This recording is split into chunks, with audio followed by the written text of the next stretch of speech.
Il n'est jamais aisé de rendre compte de son propre itinéraire, tant les temporalités sont multiples et les pratiques sociales, les miennes y compris bien sûr, sont complexes. Mais avant d'évoquer ces temporalités, ça me semble important pour parler d'un itinéraire, il me faut donner les coordonnées initiales à partir desquelles cet itinéraire s'est construit. Comme je le dis dans l'introduction de mon dernier livre, je me suis trouvée, de par mon sexe, ma génération et de par mon origine sociale, au croisement de plusieurs mouvements sociaux.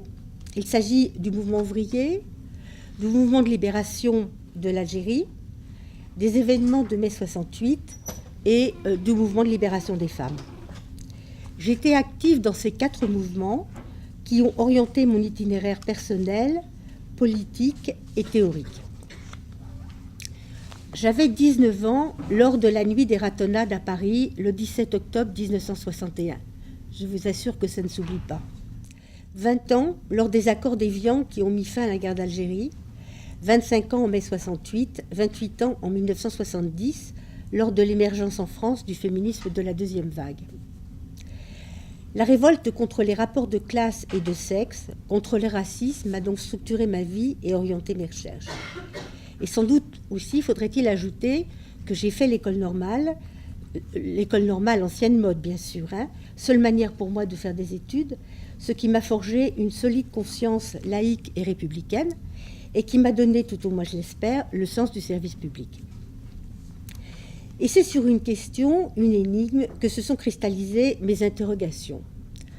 Ce questionnement, c'est la capacité qu'ont les hommes et les femmes, même dans des situations d'extrême domination, de se battre et de s'opposer. Logiquement, les pressions extrêmes de la plus insidieuse à la plus violente, qui pèsent sur les individus pour qu'ils, elles, se conforment, devraient déterminer les pratiques sociales. Or, il n'en est rien. Il y a eu des résistants et des résistantes durant la Deuxième Guerre mondiale. Il y en a eu côté algérien, bien sûr, mais aussi côté français durant la guerre d'Algérie. Il y a eu le mouvement ouvrier, il y a eu le mouvement des femmes. Bien sûr, la domination laisse des traces, aliène les consciences. Néanmoins, les hommes et les femmes continuent à se battre, à contourner, à transgresser, à résister. La tension vers la liberté est indéracinable. Il est donc bien sûr indispensable de comprendre les ressorts et les mécanismes des systèmes de domination. Mais on ne peut s'en tenir là. Le sociologue, la sociologue, doit également rendre visibles les résistances et les révoltes, là où elles pourraient passer inaperçues, et mettre en valeur des expériences qui bousculent l'ordre imposé des choses. C'est sur ces 2 piliers que j'ai essayé de construire ma pensée, en travaillant sur les dominations et leurs intrications, sur la centralité du travail, sur l'émancipation des femmes. Alors, je vous parlais des temporalités multiples tout à l'heure, qui dessinent évidemment la toile de fond de mon itinéraire, donc je vais y revenir rapidement. Avant de passer à l'exposé plus chronologique, je voudrais d'abord tenter de restituer l'épaisseur de mon itinéraire. Alors, mon itinéraire n'a rien d'extraordinaire ni d'exemplaire, bien sûr. C'est simplement que, comme tout le monde, ma vie s'est inscrite simultanément dans des temporalités différentes. Mon temps proprement biographique, d'abord, mais aussi l'itinéraire professionnel qu'il faut bien évoquer, puisqu'il suit l'évolution des études dites au départ sur les femmes, jusqu'aux études genre actuellement. L'itinéraire militant aussi. Il s'agissait également de retracer l'aventure collective, j'y reviendrai tout au long de cet exposé, collective, qu'avait été la construction et l'imposition d'un champ de recherche complètement nouveau. Aventure collective allant du groupe de travail initial, un trio composé d'Elena Hirata, de Dil Chenal et de moi-même, à ce qui est devenu maintenant le GTM, genre travail et mobilité, en passant par le GDIST, auquel Pascal faisait allusion tout à l'heure. Mais aventure collective, évidemment, beaucoup plus large que ça, puisqu'il faudrait évoquer ici l'ensemble des femmes, militantes et ou universitaires, qui, de séminaires en groupe de travail, du groupe de conscience en groupe de quartier, en passant par les groupes femmes syndicaux, ont forgé patiemment nombre d'outils méthodologiques et théoriques, outils qui ont d'ailleurs toujours été référés à la subjectivité.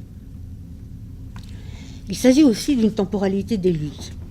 lutte de libération nationale, mai 68, LIP, années 70-75, qui ont vu une forte poussée de la combativité ouvrière, puis apparition des coordinations, mouvement de l'automne 95, etc.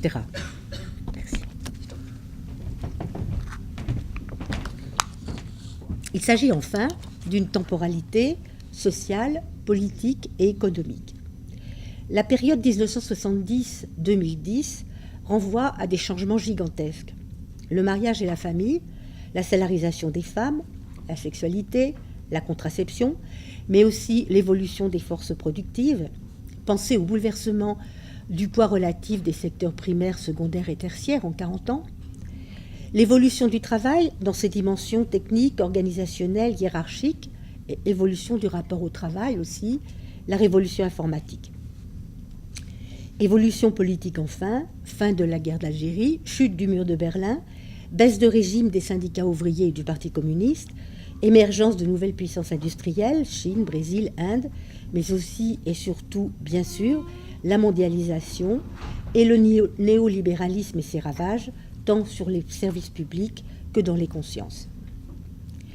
Toutes ces temporalités ne peuvent évidemment trouver qu'un écho bien assourdi ici, mais elles ont formé la toile de fond de mon propos et j'espère que cela sera perceptible. L'entrée dans le travail sociologique.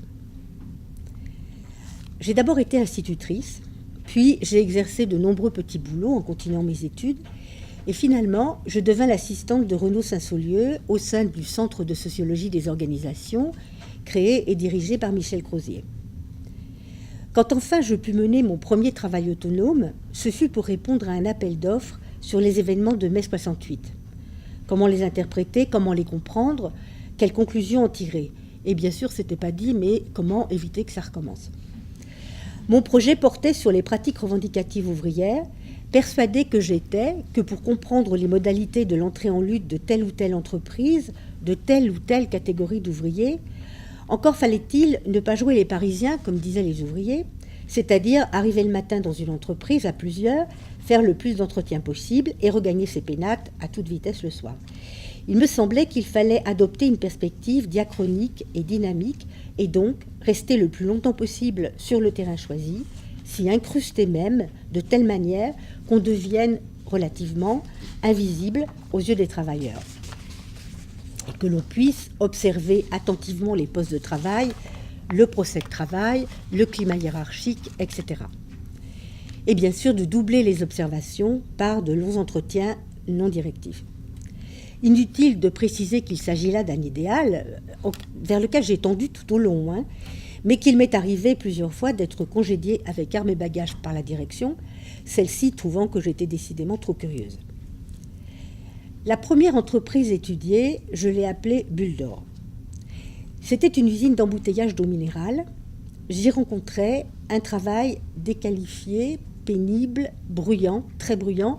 À ce moment-là, les bouteilles d'eau minérale étaient en verre, donc vous imaginez sur les chaînes, ça s'entrechoquait. Et ce travail était effectué par des jeunes ouvriers, immigrés pour la plupart d'entre eux. Et ce sont ces mêmes ouvriers, jeunes ouvriers, qui s'étaient mis en autogestion en mai 68 et avaient repris sous contrôle ouvrier l'embouteillage et la livraison aux hôpitaux. C'était le beau temps où, dans les hôpitaux, vous aviez de l'eau minérale, quand vous étiez malade. Mouvement ouvrier, travail immigré, résistance improbable d'ouvriers qui semblaient pourtant complètement soumis à l'ordre patronal, toutes ces dimensions faisaient écho à mes propres interrogations. Et aussi poser un problème méthodologique et théorique tout à fait intéressant.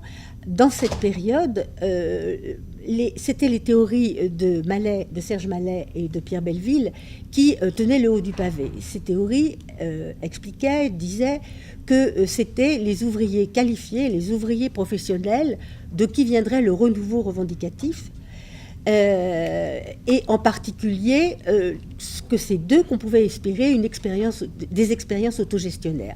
Donc là, vous voyez, c'était un cas d'espèce complètement contradictoire avec tout ce que la doxa académique pouvait dire. Donc c'était bien intéressant. Dès ce premier terrain, des jalons furent posés que j'utiliserai ensuite tout au long de mes recherches. D'abord, l'hétérogénéité évidente des groupes composant la classe ouvrière. À ce moment-là, ce n'était pas si évident de dire ça. Hein. Pour moi, cette classe ouvrière était un tout dynamique, et c'est de la dynamique entre ces groupes constituants, clivage professionnel, mais aussi clivage de sexe, d'âge, d'ethnie, que jaillit la revendication. Cette dynamique impulse une évolution discontinue, où les temps de progression et de régression alternent et s'entrecroisent avec des périodes de stagnation. Ce modèle, je m'en servirai largement par la suite. J'ai été dans ce sillage amenée à formaliser plusieurs choses. D'abord, je le répète, l'importance de l'étude des clivages pour comprendre la genèse et l'évolution de la combativité, quel que soit le groupe concerné. Ce n'est pas réservé au groupe ouvrier, évidemment. Car c'est bien la reconnaissance des clivages par les acteurs qui paraît déterminante pour qu'un groupe puisse accéder au collectif. Autre chose qui m'a servi de jalon, la mise en relation systématique de variables afférant d'une part à l'univers productif, d'autre part à l'univers reproductif. Alors même qu'il n'y avait pas de femmes dans cette entreprise, il n'y avait que des hommes, enfin il y avait peut-être une femme secrétaire, mais c'était à peu près tout. Néanmoins, pour comprendre, je n'ai pas le temps de développer, de déplier la démonstration ici, mais pour comprendre la dynamique revendicative de ces ouvriers, il fallait prendre en compte et le temps productif et le temps reproductif. Donc, avant même que le féminisme commence à reposer tous ces problèmes. La distinction aussi entre groupe et collectif. Alors, le collectif, pour moi, n'est pas la... J'utilise collectif un peu comme Gramsci l'employait. Un groupe collectif, c'est un peu pareil, c'est-à-dire que c'est l'inverse de Sartre, pour qui le groupe était un degré plus achevé que le collectif. Bon, pour moi, c'est le collectif qui n'est pas la simple addition de groupes, par exemple les groupes professionnels. L'accès au collectif, c'est le passage d'un groupe éclaté, entre strates professionnelles par exemple, ou atomisé, comme c'est souvent le cas dans les groupes de femmes, à un groupe ayant une conscience de groupe, conscience d'être collectivement acteur dans l'entreprise, dans le secteur et ou dans la société. Donc, selon moi, pour moi, ce que j'appelle collectif, c'est un sujet historique, c'est un sujet politique. Enfin, dès la première vague d'études sur les revendications ouvrières, l'idéologie naturaliste m'est apparue un frein très puissant au passage au collectif. Ainsi, les ouvriers imputent majoritairement les clivages et divisions qui traversent leur groupe à la nature, vous mettez des guillemets à tout ça, et à la mauvaise volonté, guillemets, des groupes opposés aux leurs. C'est le clivage jeune-vieux, le clivage contrat durée indéterminé intérimaire, c'est le clivage fonctionnaire-non fonctionnaire, le clivage ouvrier urbain, ouvrier rural, par exemple. Tout cela, toutes ces idées, si vous voulez, ont été mises en place et organisées lors de cette très longue étude des pratiques revendicatives ouvrières, où j'ai été dans des usines de métallurgie, de sidérurgie, de textile, de confection, de pétrochimie, d'électronique, et je dois encore en oublier. Je ne le développerai pas davantage ici, mais l'on voit bien comment et pourquoi ces éléments ont été repris dans mes recherches postérieures, davantage centrées sur le genre. Ça ne vous étonnera pas, par exemple, le naturalisme, c'est évidemment quelque chose qui devait être repris.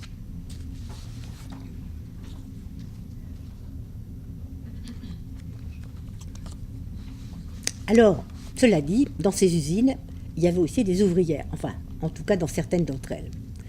Or, pratiquement aucune donnée n'existait sur ce groupe. Quel travail exactement faisaient-elles? Quel salaire elles avaient? Quel mari? Et d'ailleurs, est-ce qu'il y avait un mari? Combien d'enfants? On ne disposait pratiquement que des travaux de Madeleine Gilbert et de Viviane Isambert-Jamati, mais ces travaux commençaient à dater. Les fonctions des femmes dans l'industrie de Madeleine Gilbert dataient de 1966 et le chapitre consacré aux femmes travailleuses dans le traité de sociologie du travail datait de 1961. Par ailleurs, les statistiques existantes étaient navrantes. Pour ne vous donner qu'un exemple, c'était un lieu commun de dire que les ouvrières avaient plus d'enfants que les femmes, que la moyenne des femmes françaises. Or, quand on regardait sur quoi se fondaient ces soi-disant statistiques, on s'apercevait que les ouvrières en question étaient des femmes d'ouvriers, des épouses d'ouvriers.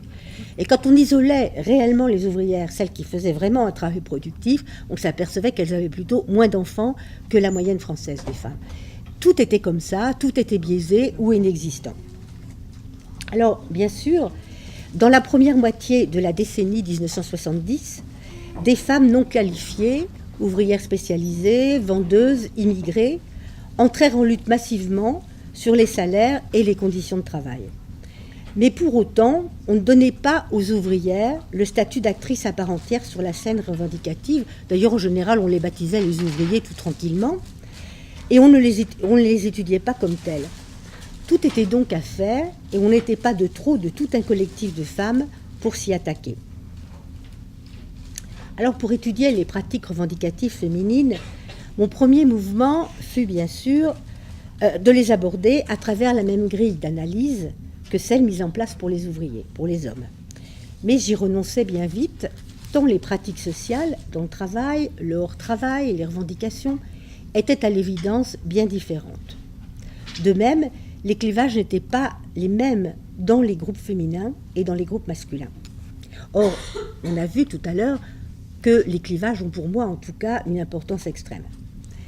Mais alors, comment interpréter ces différences ? Alors là encore, les outils d'analyse manquaient cruellement, car tant pour le patronat que pour les syndicats, la description des pratiques ouvrières féminines renvoyait à une espèce d'archéoprolétariat n'ayant rien compris aux règles du jeu industriel et se battant au gré de son humeur, sans plan d'ensemble et surtout, c'était important, sans état-major, masculin bien sûr.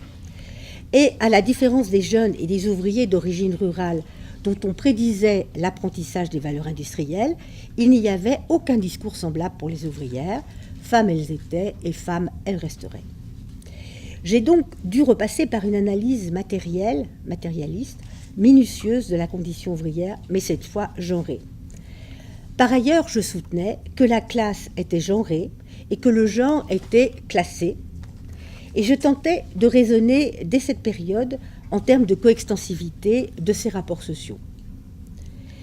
Mais la jeunesse de ces concepts doit être réinscrite dans le contexte plus général, théorique et militant, individuel et collectif de cette période.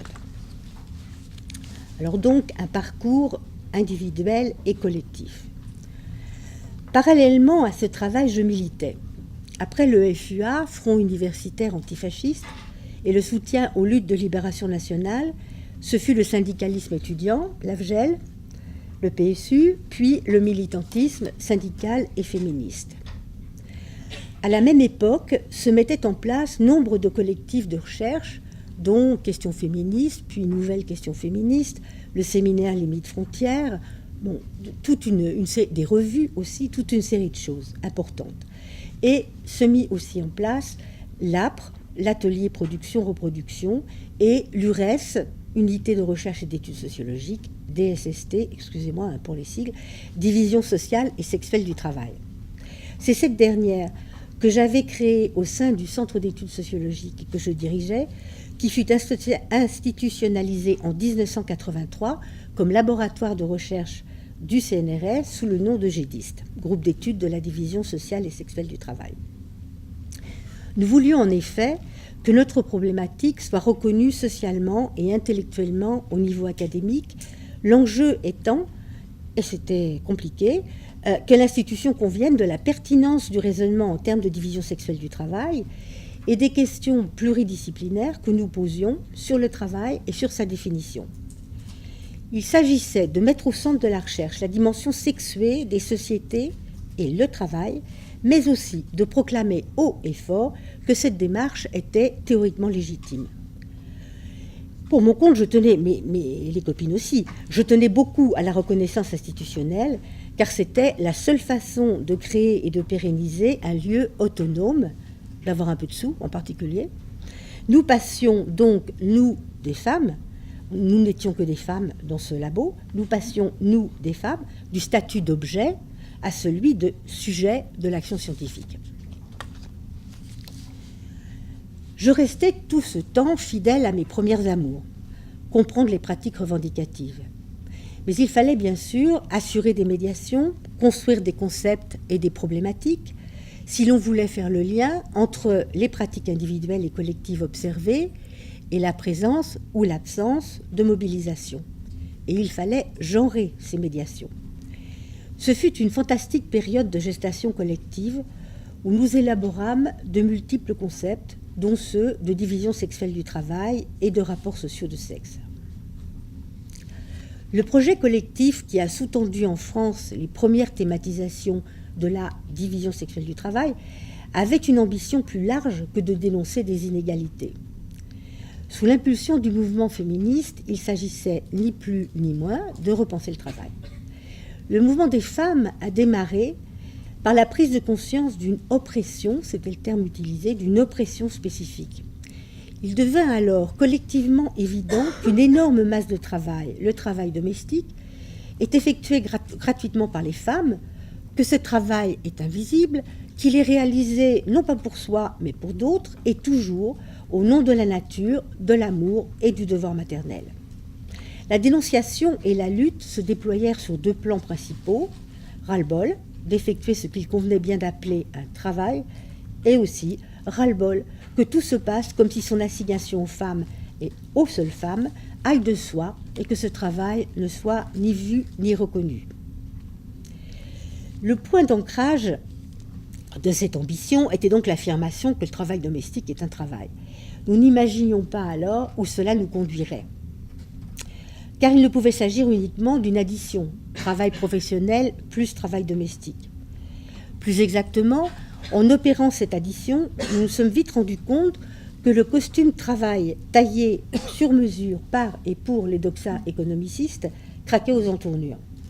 Et c'est en 1984 que paraît l'article de Paola Tabet, Fertilité naturelle, reproduction forcée, qui renverse la proposition classique expliquant l'inégalité entre les sexes par la fonction reproductive et la fécondité des femmes, Paola démontrant que la reproduction est bien un travail et que ce travail est approprié par les hommes. Donc, l'appropriation des femmes s'étend à leur force de travail productive et reproductive. C'est ainsi que de fil en aiguille, nous nous sommes acheminés vers une définition qui n'était plus centrée sur la valorisation du capital, mais sur ce que certaines ont appelé la production du vivre. Travailler, c'est se transformer soi-même et transformer la société et la nature. C'est la définition même du travail qui implose. On mesurera le chemin parcouru depuis le début. C'est donc à la fin des années 70 et au début et durant les années 80 que j'ai avancé dans l'élaboration d'une problématique en termes de division sexuelle du travail et de rapports sociaux de sexe, tandis que s'opérait la confrontation entre les données issues de la sociologie du travail et de la sociologie de la famille. L'ouvrage collectif « Le sexe du travail, structure familiale et système productif » paru en 1984 témoigne de cette évolution. Mais on pourrait également en prendre pour témoin la composition de notre laboratoire. Dès la création, lorsque nous avons demandé l'institutionnalisation, des deux sociologues de la famille nous ont rejoints et c'était pour nous complètement essentiel. Il s'agissait de Daniel Chabot-Richter et de Dominique Fougerelas, qui avaient fait un ouvrage que je considère comme un ouvrage princeps sur le travail domestique. Alors, pas du tout comme Christine Delphi avait pu faire, de façon un peu structuraliste, en mettant en relation patriarcat et travail domestique, mais là, en étudiant le travail domestique comme une pratique sociale, comme un ensemble de pratiques sociales resituées parmi le faisceau des rapports sociaux. Donc vous voyez bien l'importance extrême qu'avait pour nous le fait d'être ensemble, puisque tout le monde raisonnait en termes de rapports sociaux, et que donc ça nous permettait effectivement de travailler sur une redéfinition du travail. Donc, nous pensions le travail domestique comme un travail, mais il fallait aussi repenser le travail professionnel, car comme je vous l'ai dit, sur le travail professionnel des femmes, on n'avait finalement pas grand-chose.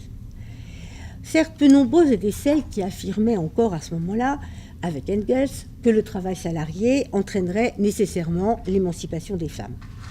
Mais on continuait à faire comme si c'était d'abord la surexploitation qui expliquait la situation infériorisée des femmes sur le marché du travail, et deuxièmement, qu'il suffirait de faire en sorte que les femmes soient bien formées pour qu'elles cessent d'entrer sur le marché du travail avec un fort handicap.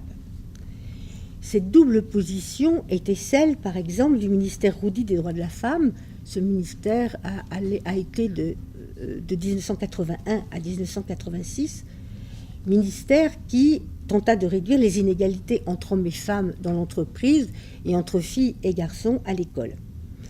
Mais une telle tentative, évidemment utile, même si elle était insuffisante, mais utile sur le plan politique, laissait entières les questions théoriques. Qu'est-ce qui expliquait la surexploitation, s'il y avait surexploitation? Et s'agissait-il simplement d'une surexploitation? Comment se faisait-il que hommes et femmes, à formation égale, voire quand la meilleure réussite scolaire de ces dernières était avérée, comment se faisait-il que hommes et femmes restent inégaux, tant en matière d'accès au marché du travail qu'en matière de carrière professionnelle? Comment expliquer que les accords d'égalité professionnelle aient eu si peu de succès, on est toujours d'ailleurs très peu, auprès des entreprises? Pour comprendre ces blocages, pas uniquement idéologiques, mais bel et bien matériels, il fallait raisonner autrement qu'en termes de simple inégalité. Et c'est progressivement et collectivement que nous dépassâmes la simple catégorisation homme-femme pour aller vers la conceptualisation du rapport social qui unit ces catégories, les rapports sociaux de sexe. Et c'est en 1987 que nous avons organisé une table ronde internationale à Paris, les rapports sociaux de sexe, problématiques, méthodologie, champ d'analyse, table ronde internationale qui avait été précédée par un rapport collectif qui s'appelait à propos des rapports sociaux de sexe et qui avait été fait par Françoise Battagliola, Daniel Combes, Anne-Marie Devreux, Michel Ferrand et Annette Langevin. Donc nous considérions que ce rapport social de sexe était transversal, historicisable, qu'il s'agissait d'un rapport de pouvoir, d'un rapport antagonique, où chaque catégorie n'existe que dans son rapport à l'autre, et bien sûr d'un rapport hiérarchique.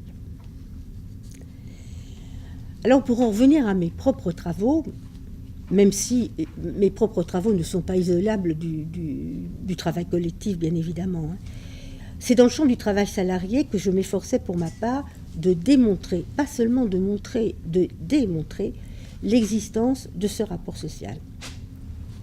Quand on comparait ouvriers et ouvrières, on s'apercevait en effet que les ouvrières, quelle que soit leur qualification, étaient plus souvent à la chaîne, travaillaient davantage sous contrainte de temps, étaient moins payées, etc., que leurs homologues masculins. Rien d'étonnant jusqu'ici et rien que ne pouvait expliquer l'analyse en termes de surexploitation. On retrouve là la situation décrite par Madeleine Gilbert. Mais il en va bien différemment quand on croise sexe et qualification. On s'apercevait en effet, et la démonstration reste valable jusqu'à aujourd'hui, que les ouvrières qualifiées étaient plus souvent à la chaîne, plus soumises aux contraintes de temps, au travail fragmenté et répétitif, aux pressions hiérarchiques, droit de parler et de bouger, que les ouvriers non qualifiés. Si l'on admettait avec Naville que la qualification est l'expression d'un rapport social, alors il fallait bien admettre que cette comparaison faisait apparaître un rapport social non réductible au rapport capital-travail, c'est bien le rapport social de sexe. Les ouvrières ne sont pas seulement plus exploitées et plus dominées que les ouvriers, et plus opprimées que les ouvriers, elles le sont différemment. Donc, très rapidement,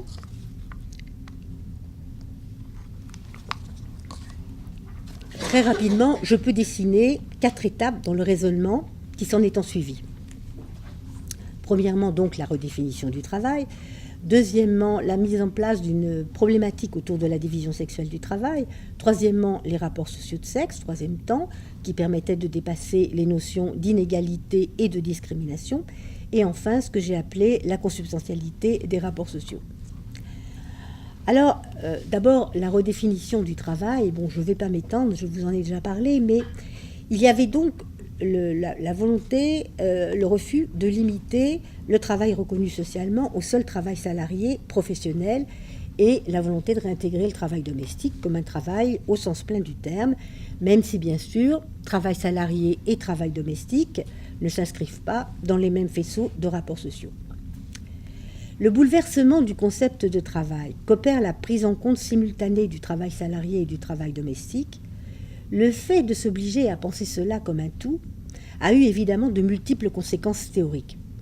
Par exemple, je ne prendrai qu'un seul exemple, le fait de montrer, et de montrer empiriquement, pas idéologiquement, que la séparation privée-publique est une idéologie imposée par la domination masculine. Les femmes, en effet, vont et viennent à l'intérieur d'un continuum, le travail, qui recouvre les champs du public et du privé.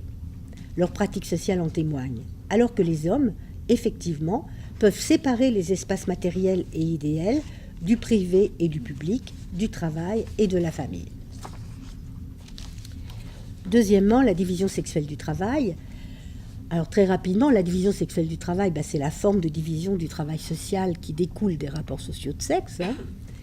Elle a pour caractéristique l'assignation prioritaire des hommes à la sphère productive et des femmes à la sphère reproductive, ainsi que simultanément la captation par les hommes des fonctions à forte valeur sociale ajoutée, la politique, les fonctions religieuses, les hautes fonctions militaires, etc.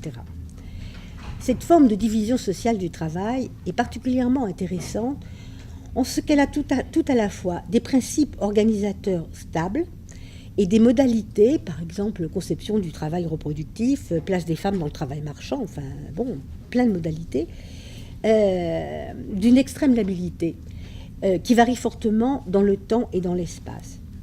Alors ces principes organisateurs, c'est le principe de séparation et le principe hiérarchique.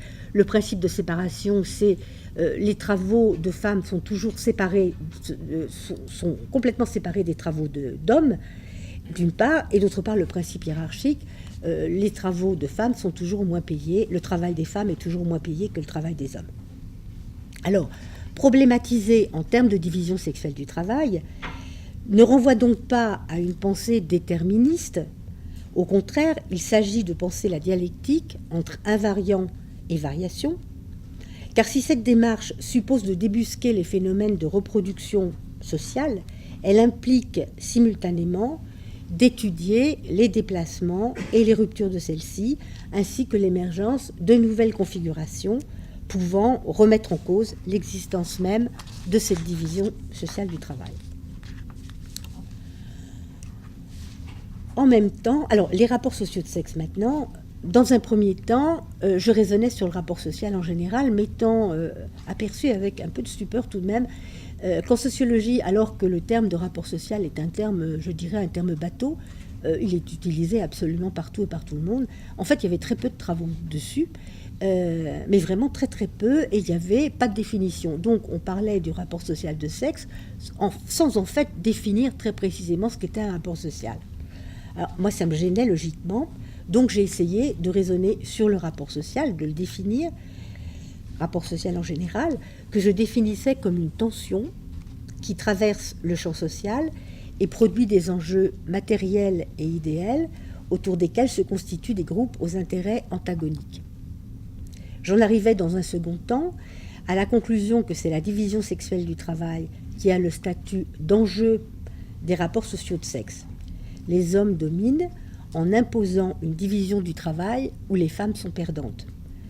J'avais dès lors une base théorique solide pour revenir dans un troisième temps aux rapports sociaux de sexe. Quatrième point, la consubstantialité des rapports sociaux. Alors, la féministe matérialiste convaincue, et j'étais féministe matérialiste dès le départ, je pensais avec Pierre Naville que le travail est, je le cite, le travail est l'élément ordonnateur essentiel des sociétés. Je pensais que le travail était la pierre angulaire des dominations. Simultanément, il me fallait bien constater que les rapports sociaux de classe et de sexe que j'étudiais étaient séquents et que nombre de leurs modalités se déployaient de la même manière, c'est-à-dire que l'un et l'autre exploitaient et dominaient. La priorité était donc pour moi, dès les années 70, l'articulation des rapports sociaux. Alors, il est certain que ce problème de l'articulation, dès les années 70, il y a nombre de travaux qui ont porté sur l'articulation entre le patriarcat et le mode de production capitaliste, par exemple les travaux de Christine Delphi, les travaux de Sylvia Walby, À partir des années 80 aux États-Unis, c'est l'articulation race, genre, classe qui est travaillée notamment par Angela Davis, Bell Hooks ou Audre Lorde. Mais outre que ces travaux étaient alors très peu connus en France, ils ne relevaient pas d'une démarche explicite en termes de rapports sociaux et ne donnaient pas une place centrale au travail. Alors, cette volonté d'insister sur l'articulation des rapports sociaux, cette position était alors minoritaire. Les féministes radicales, qu'on appelait ou qui s'appelaient radicales, chercheurs ou militantes, raisonnaient d'abord et avant tout sur les rapports de sexe. Pour mémoire, le titre de l'article fameux de Christine Delphi, l'ennemi principal. Quant aux militantes luttes de classe, outre que certaines d'entre elles étaient à mes yeux, des marxistes trop économicistes, elles étaient de toute façon fort peu nombreuses parmi les sociologues féministes françaises, ces dernières travaillant par ailleurs sur bien d'autres champs que celui du travail. On se retrouvait donc très peu nombreuses à discuter et sur le travail et en termes de rapports sociaux. Cependant, même si les problèmes d'articulation étaient rarement posés comme prioritaires, il ne restait pas moins que la question du groupe des femmes était posée. Pour les unes, les radicales, l'oppression des femmes était irréductible au capital, alors que les autres, le courant lutte de classe, insistaient sur les clivages de classe entre les femmes. Pour ma part, je partageais et je partage toujours ces deux positions. Les femmes sont dans des positions homologues, ce qui permet de parler de classe des femmes, mais non identiques, ce qui permet la prise en compte des clivages.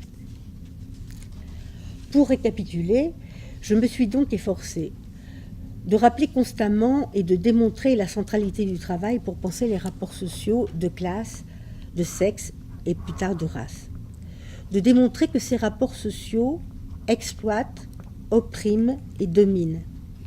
D'établir que cette formalisation permet d'appréhender la réalité sociale dans son historicité, tout à la fois objectivée et subjectivée. Enfin, de prouver que ces rapports sociaux sont consubstantiels, c'est-à-dire il y a entrecroisement dynamique, complexe de l'ensemble des rapports sociaux. Ils sont indémêlables d'une certaine manière, et ces rapports sociaux sont également coextensifs. En se déployant, les rapports sociaux de classe, de genre, de race se reproduisent et se coproduisent mutuellement.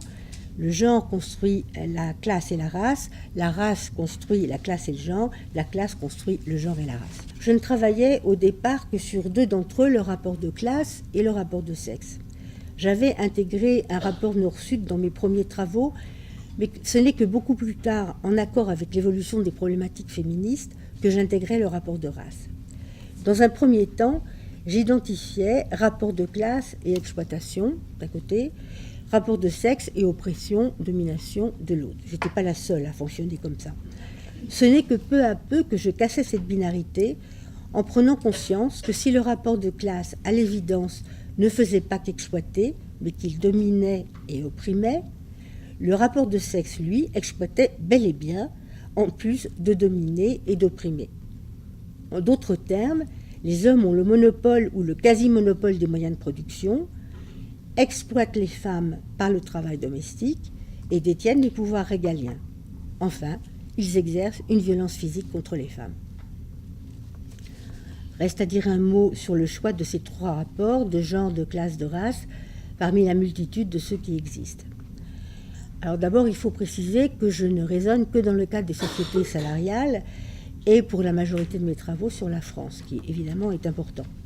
C'est en lien avec ce qui précède que j'ai limité la réflexion à ces trois rapports sociaux. C'est que eux seuls, me semble-t-il, mais je peux me tromper, exploitent, dominent et oppriment. Ils sont par ailleurs transversaux à toute la société, ils sont antagoniques, ils ont pour enjeu la division sociale du travail. Reste que ce qui est vrai pour cette société ne l'est pas forcément pour d'autres, dans lesquelles, par exemple, le rapport de génération fonctionne comme un rapport de production. Alors, je préciserai enfin qu'à mes yeux, une telle approche nécessite le concept de rapports sociaux de sexe plutôt que celui de genre. Alors, je ne pose pas du tout les deux comme exclusifs, je ne pense pas qu'il faille se faire la guerre. Mais je pense qu'il faut toutefois noter que les rapports sociaux de sexe permettent ou facilitent une certaine démarche que permet plus difficilement l'utilisation du genre. Alors, qu'est-ce que ça permet d'utiliser les rapports sociaux de sexe? Ça permet d'abord d'éviter la dissolution dans un consensus mou où la différence des sexes reste traitée en termes de catégories. Ça permet de penser d'emblée les problèmes sociaux comme un ensemble intégré, ce que ne permet pas le genre, évidemment. Ça permet de penser et d'historiciser l'incessant mouvement de reproduction et de production de la domination, ainsi que de manière indissociable les séquences de subversion de cette domination. De façon indissociable avec l'analyse des dominations, ça permet de penser les résistances, et ça permet de prendre en compte centralement les classes de sexe. Avec le genre, c'est plus difficile, et ainsi d'ancrer l'analyse immédiatement dans le politique. Parce qu'en effet, je pense que parler de la classe des femmes sans lui donner une dimension politique, c'est-à-dire sans mettre en lumière sa puissance d'agir, ça revient à faire reposer la conscience de genre sur la victimisation. Dans la période actuelle, il me semble nécessaire de réaffirmer la centralité du travail. Dans la période actuelle, je fais référence aux travaux féministes qui se déploient actuellement.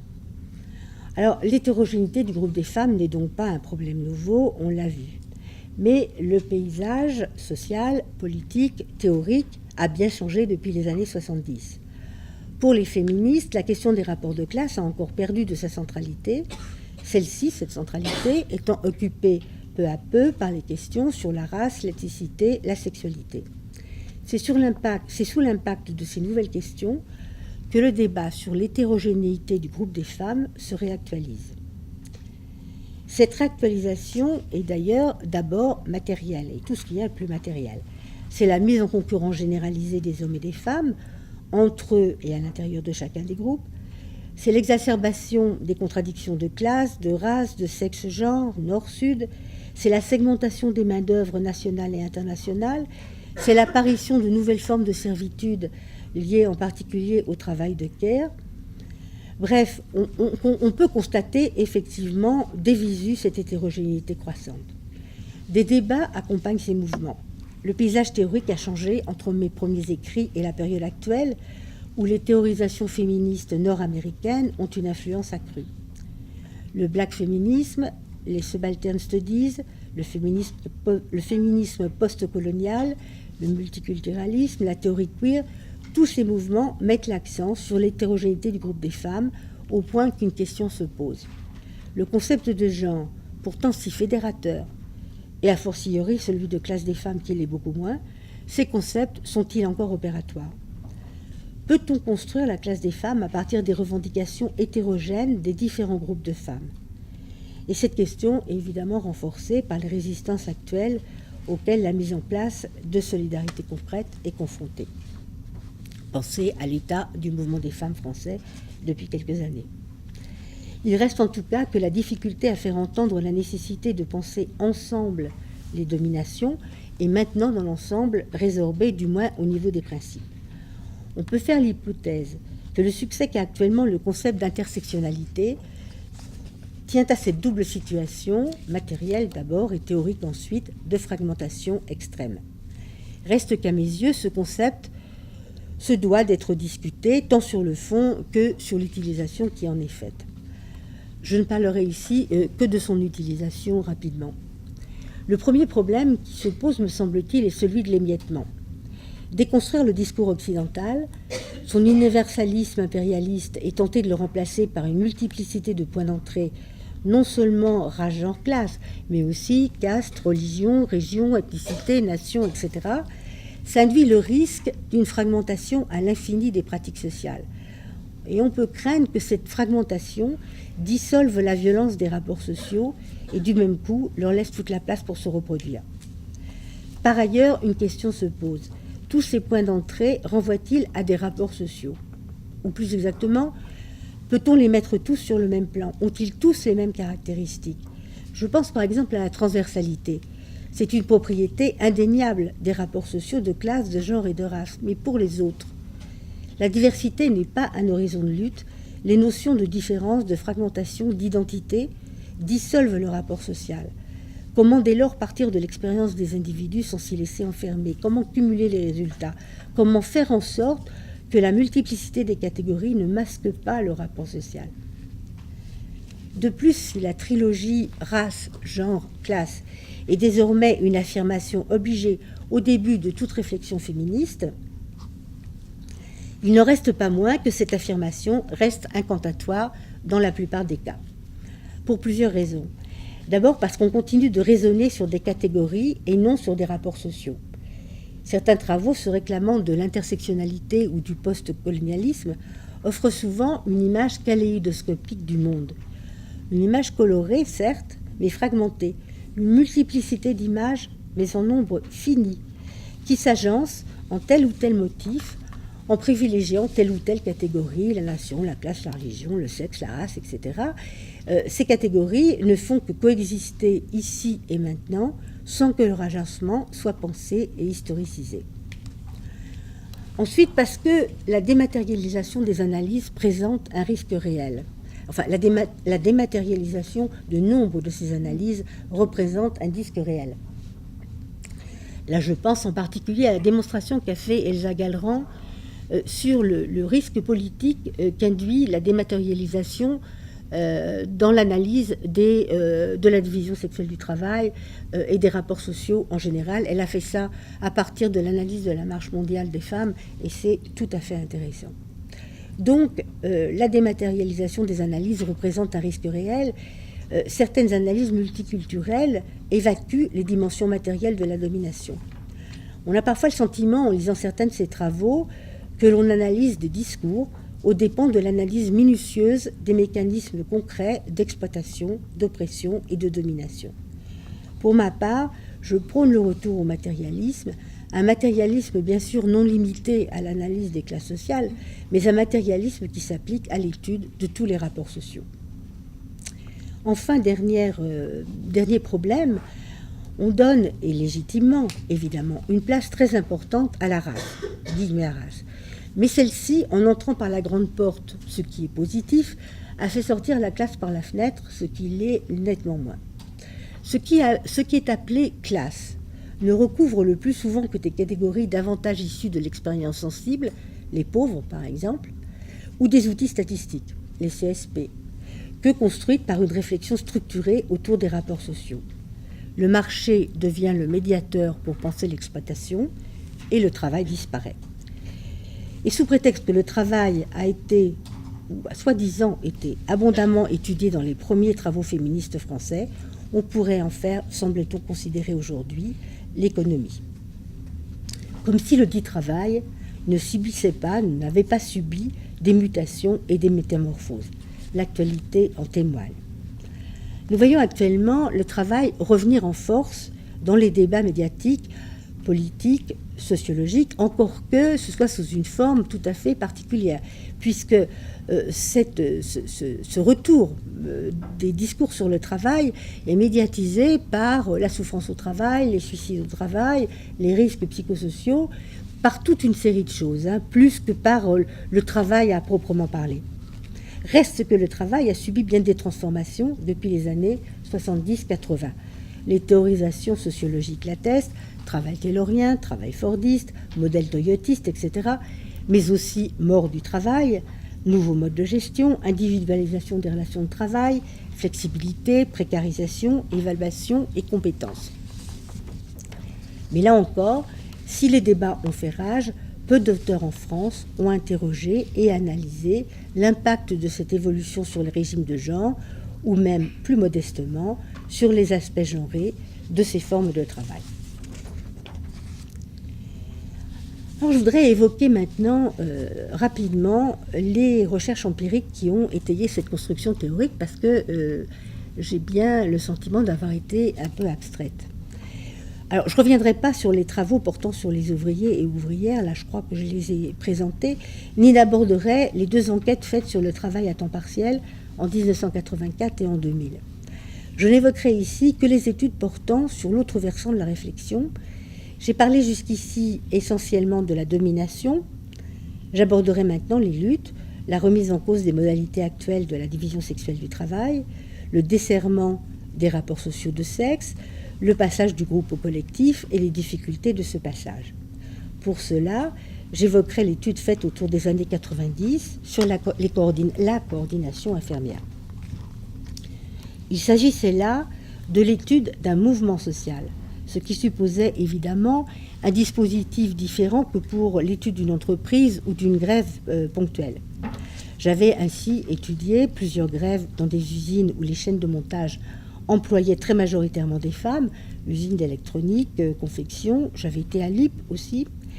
Il s'agissait essentiellement de mettre en place, dans le cadre de la coordination, c'est-à-dire d'un mouvement social, il s'agissait essentiellement de mettre en place un dispositif serré d'observation participante sur les assemblées générales, les réunions de bureau nationales et départementales, sur les commissions de travail et bien sûr les manifestations. Nous avons été également, Françoise Imbert et moi, dans des hôpitaux pour observer le travail infirmier au quotidien, ainsi que les débrayages durant le mouvement. Alors, un mot d'abord sur le contexte de ces années 1990 et jusqu'à 2010. En 1992, le pays est entré dans le chômage de masse. L'emploi industriel recule massivement, particulièrement en ce qui concerne les bastions féminins.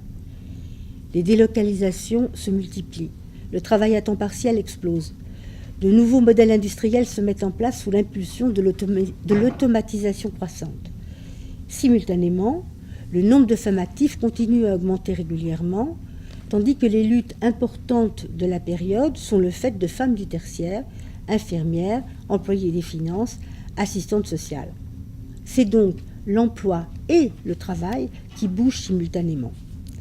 Cela dit, l'emploi est pratiquement toujours mis en avant aux dépens du travail. J'y faisais allusion tout à l'heure, c'est en 1995 que sort l'ouvrage de Dominique Méda, Le travail, une valeur en voie de disparition. Et tout ça se fait simultanément à une montée remarquable du taux d'activité des femmes. Entre 1962 et 1997, le taux d'activité des femmes âgées de 25 à 49 ans est passé de 40% à 78%. Vous imaginez, c'est une véritable révolution. Donc une certaine ironie se dégage du rapprochement entre ces chiffres, cette montée fantastique du salariat féminin, et le débat social et académique où on se demande si le travail est une valeur en voie de disparition. Il y a 30 ans, tout le monde s'arrêtait sur le fait que de plus en plus de femmes étaient actives, en fait salariées. Pour les unes, les féministes, il s'agissait d'un fait plutôt réjouissant. Pour les autres, cela suscitait de gros points d'interrogation quant à la mutation de la main-d'œuvre que cela supposait. Actuellement, la situation est quelque part inversée, et ça me semble important. Que les femmes aient une activité professionnelle est si évident que cela ne soulève plus aucune question, encore moins une quelconque attente. Pour les femmes, il ne s'agit plus de monter à l'assaut d'un marché du travail qui leur résiste, mais bel et bien de résister le mieux possible à l'envahissement de la vie privée par le marché du travail. C'est le chômage, c'est les contrats de travail atypiques, c'est le temps partiel imposé, c'est la précarisation, et par le travail lui-même, être constamment joignable, même en dehors des heures de bureau, emmener du travail à la maison, etc. Et on peut ajouter à cela la volonté de l'actuel gouvernement de remettre en cause la durée légale du travail. Tout ça va dans le même sens. Ce ne sont plus des mères épouses qui entrent sur le marché du travail, qui deviennent des travailleuses, comme c'était dans les années 80, mais ce sont en tant que travailleuses que sont d'abord présentées les femmes avant d'être présentées, d'être traitées en mère épouse.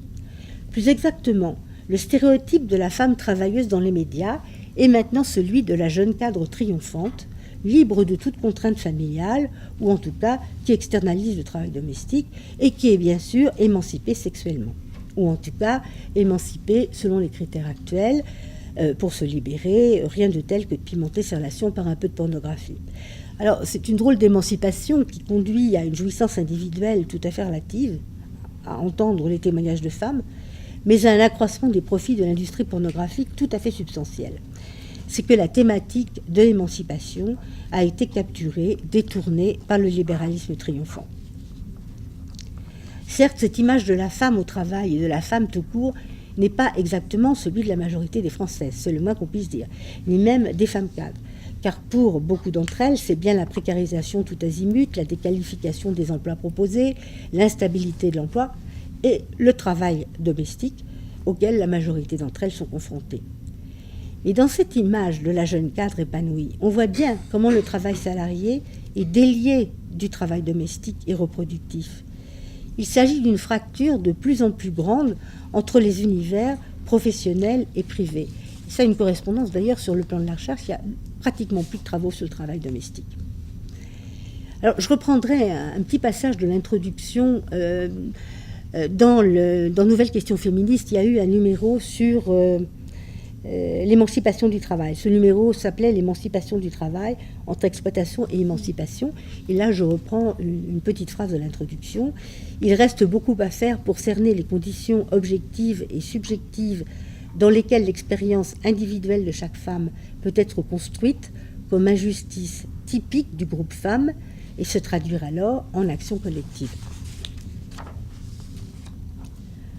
Donc, maintenant, ce qu'il s'agissait de faire, ce qu'il s'agit de faire, c'est de comprendre les effets sur les femmes de cet entrecroisement de domination, comment se construit cette conscience dominée, pour reprendre l'expression de Nicole-Claude Mathieu, quels freins au passage au collectif, quels obstacles subjectifs cette fois à l'émancipation, et comment, évidemment, on dépasse tout cela.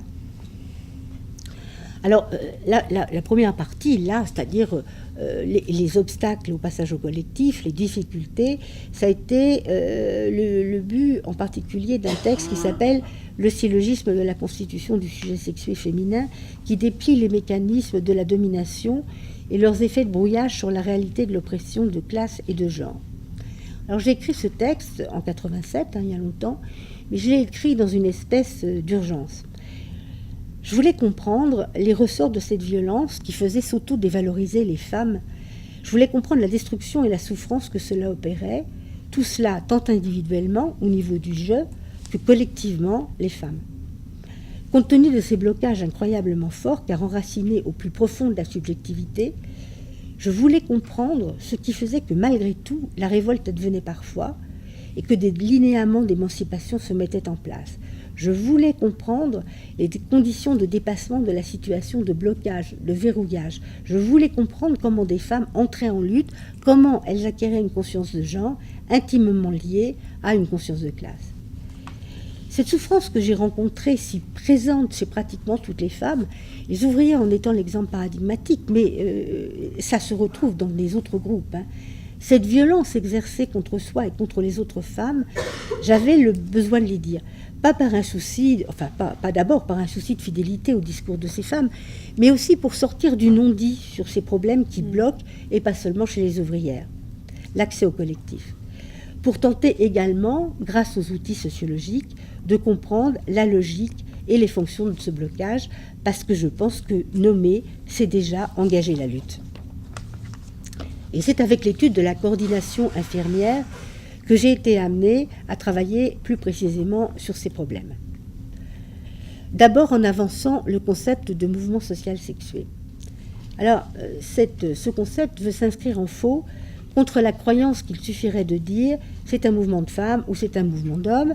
Je vous ai parlé du syllogisme pour vous montrer que comment j'avais travaillé sur les blocages de l'accès au collectif. J'ai essayé de démonter les mécanismes. Dans un deuxième temps, il s'agit donc évidemment d'aller plus loin, puisque mon intérêt, c'est d'aller voir qu'est-ce qui se passe du côté de l'émancipation féminine. Est-ce qu'on peut trouver des facteurs d'émancipation féminine? Est-ce qu'on peut la voir se déployer, cette émancipation féminine, au moins de temps en temps? Et donc, c'est avec l'étude de la coordination infirmière que j'ai été amenée à poser ce problème. J'ai d'abord avancé le concept de mouvement social sexué. Celui-ci veut s'inscrire contre la croyance qu'il suffit de dire c'est un mouvement de femmes ou c'est un mouvement d'hommes pour comprendre la genèse et le déroulement du mouvement social en question. En bref, quand j'analysais la coordination infirmière, il ne s'est pas agi de rajouter les femmes comme un plus qui viendrait colorer le mouvement social, pas plus qu'il n'était question de se demander si les femmes se posaient en tant que femmes. Ce dont il s'est agi, c'est d'analyser comment les rapports sociaux de sexe concourent à formuler les objectifs de lutte, c'est d'affirmer que tout mouvement social est traversé par les rapports de sexe. Alors, je l'ai montré tout à l'heure à propos de la qualification, mais les femmes sont socialisées à penser que leurs qualifications, leurs compétences, la dextérité, l'habileté, les compétences en matière de care, sont des faits de nature et non de culture. Or, certaines femmes remettent en question et se rebellent contre cet état de choses. Mais c'est au terme d'un long travail sur elles-mêmes, sur leur subjectivité, tant leur conscience est aussi une conscience dominée. Ce processus se déploie tant au niveau du rapport salarial qu'à celui du rapport de race et du rapport de genre. Les travaux du Black Feminism en témoignent abondamment, tant au niveau individuel qu'au niveau collectif. Le mouvement des infirmières est exemplaire, qui a su comparer les professions féminines, dénoncer l'oppression, la domination et l'exploitation cachée derrière le « c'est un travail de femme » et derrière la vocation, la soi-disant vocation, et qui ont su transformer cela en force de résistance dans un premier temps et en puissance d'agir dans un second. C'est cette puissance d'agir que j'ai tenté d'analyser dans le mouvement infirmier. Ces femmes deviennent sujets de leur propre histoire. Comment ces femmes deviennent sujets de leur propre histoire? Comment elles proposent un modèle alternatif à la figure de la femme travailleuse telle que configurée par le capitalisme-libéralisme? Comment elles déploient un pouvoir qui leur permet la sortie du relatif pour accéder à l'universel? C'est un pouvoir tout à fait particulier. Il est délié de la domination. C'est un pouvoir diffus, non concentré, collectif, et pourtant, ce pouvoir pluriel a été opérationnel et a servi efficacement l'action. Combien de temps ça fait? Il te reste un bon quart d'heure. Il me reste un quart d'heure. Alors, quelle sociologie ai-je cherché à faire, à mettre en place? D'abord, peut-être on pourrait dire une sociologie plutôt du comment que du pourquoi. Plutôt que de rechercher les origines de la domination masculine, il s'est agi plutôt pour moi de voir comment, selon quel processus, cette domination imprègne et structure tant les pratiques et les consciences individuelles que collectives. C'est ainsi, par exemple, je l'ai dit, que j'ai cherché à comprendre les verrous à la construction de collectifs féminins. C'est aussi une sociologie en termes de rapports sociaux, c'est-à-dire une sociologie tentant de saisir la société en train de se faire et de se défaire, et non une sociologie étudiant la société comme un donné, comme un déjà là, sans s'interroger plus sur comment elle se fabrique. Une sociologie qui veille à ne jamais simplifier les pratiques sociales. Qu'elles soient individuelles ou collectives, ces pratiques sont toujours ambiguës, ambivalentes, contradictoires. Pour rendre compte et analyser cette complexité, la consubstantialité des rapports sociaux est un outil précieux. Une sociologie qui accorde au travail une valeur centrale et structurante pour l'élaboration théorique. Enfin, une sociologie qui renvoie très explicitement à un savoir situé, à un point de vue situé de l'auteur, c'est-à-dire moi. Alors pour terminer, ce que j'ai essayé de faire à travers ces travaux, c'est évidemment pas un manuel de recettes, comment débusquer les dominations, comment les casser, comment aller vers l'émancipation. Parce qu'il ne s'agit pas, à mes yeux, de prendre, quand on est féministe, de prendre le pouvoir, mais bien plutôt de changer le rapport au pouvoir, c'est-à-dire la définition même du pouvoir. Il ne s'agit pas non plus d'énoncer une quelconque vérité, fût-elle d'ordre scientifique, car pour moi, mettez des guillemets scientifiques, car pour moi, l'émancipation ne se résume en rien à une prise de conscience. Comme pour la classe sociale, la classe des femmes n'a de sens que dans l'actualité de la lutte. Nous ne savons pas, nous féministes, quel sera l'avenir. Nous ne saurions même pas définir réellement quel avenir nous voudrions. Ce que je sais, c'est que mon vécu en tant que femme est à la fois source de domination et ressource pour la lutte. Dans le cas du féminisme, toute lutte est une expérimentation. La lutte est concrète, jamais terminée et jamais faite par procuration. Alors c'est vrai, l'analyse du travail salarié et domestique ou de l'action collective dans une perspective de genre incite souvent aux pessimistes quand on a l'impression que les choses ne bougent pas ou même qu'elles reviennent carrément en arrière. Mais ce dernier exemple sur la coordination infirmière montre aussi à quel point ça peut être porteur d'espoir et travailler là-dessus, ça peut être jubilatoire. Merci.